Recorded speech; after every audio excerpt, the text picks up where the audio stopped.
Allah tebarek ve teala bizlere inamlar köp beren, nimetler köp beren.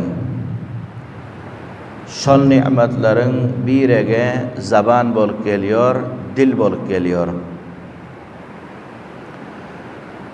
Bayet bizler bul nimeti dilin kadrini ziyad bilsek.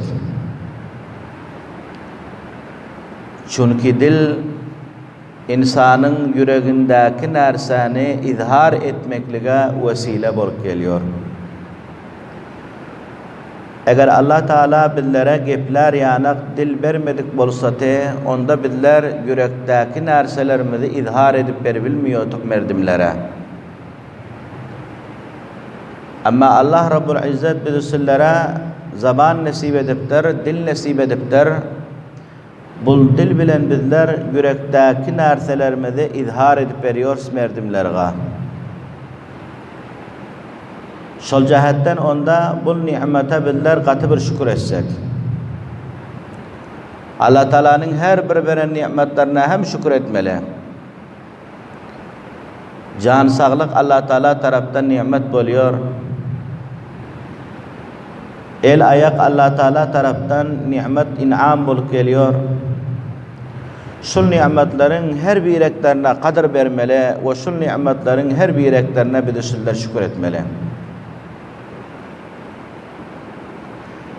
Kitaplarda getiriptir ki insan muhtelif a'zaların mecmuası oluyor diptir.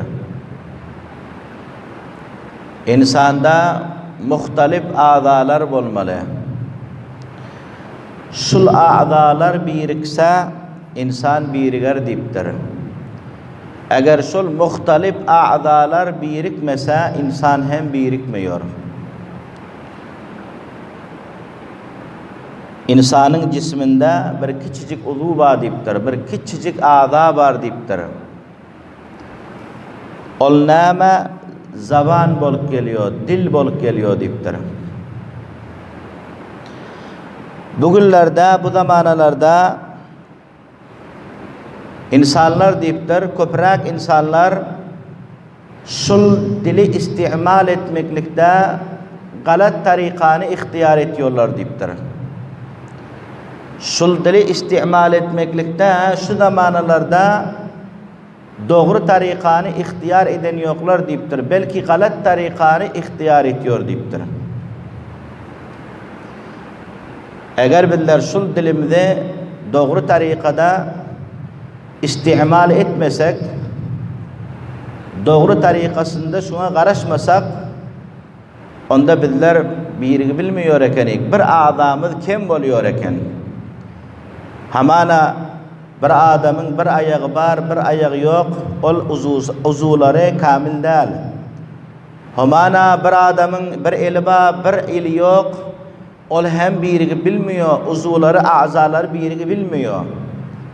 Hamana bir adamın bir kulağı var, bir kulağı yok, onun hem azası kamil bulmuyor.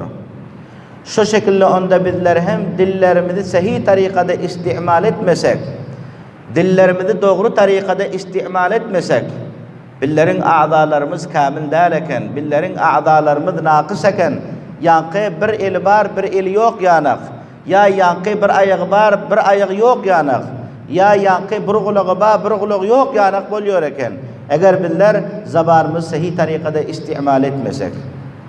Binaen ulemalar onda kitaplarda getiriptir ki, dilge insan katı hifazet etmeli. Dili insan yaxşı tarikasında istimal etmeli.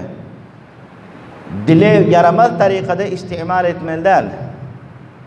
Arapların bir makulası var eken, dilin barasında aydanlar, cirmuhu sagirun ve cürmuhu kebirun diptirler. Araplar etçiyor ki şu dil barasında, cirmuhu sagirun ve cürmuhu kebirun.